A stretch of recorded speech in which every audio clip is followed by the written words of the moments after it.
The other story that we're all watching, of course, is the awfulness that occurred on yesterday.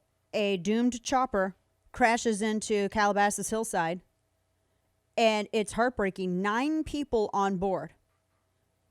And it was Kobe Bryant, his daughter Gianna, her teammates, 2 of her teammates, one of her teammates' parents, both mom and dad, and one of the other basketball coaches.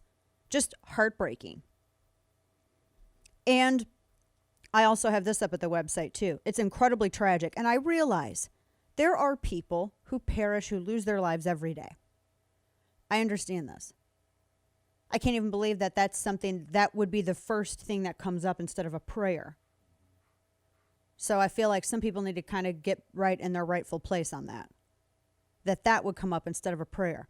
All I know is it is different in terms of feeling and empathy sometimes when it's someone that everyone knows, regardless of if this is how famous this guy was. Even if you didn't watch basketball, you knew who Kobe Bryant was. That's fame.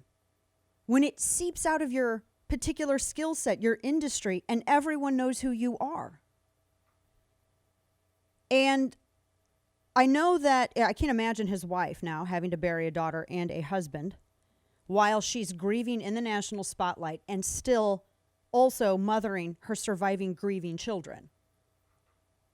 But I'm going to tell you this, and we'll discuss this more because there were some reporters that were sharing some of the information about the rape accusation from several years ago.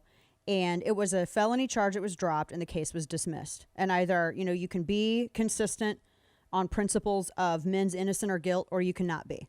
I choose to be consistent. So if there's no charge and there's no case, and it turns out to be a he said, she said thing, and he says it was consensual and she said otherwise, I'm going on that. But what the bigger thing that I think that a lot of people are forgetting here too is that, and a friend reminded me of this, his story is one of redemption.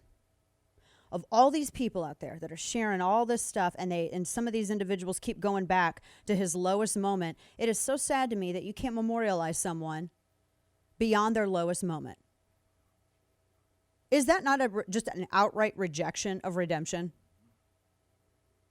And I have linked on the website a really cool story, because after they went through all that, and his wife, and I was reading up about his wife, she shunned the spotlight. Like, she wouldn't even kiss him out publicly. She was the only wife that was allowed in the tunnel on court, because she wanted to kiss him after he got out of the lens flares and all that, the camera flashes and all that. The only time that woman stood in front of the camera was when that man apologized to her. And that was her right. She deserved it. But they started going to church. They began to grow their faith. And he recommitted himself to his vows. And by all reports, he didn't put a foot wrong after that. So I hope that when people are out there sharing stuff, that you realize that people are more than just their lowest moment. And you remember, if the whole excuse from these reporters that I saw was, well, it's for the full picture. No, that's the full picture. The full picture is redemption. And either it's for everyone or no one.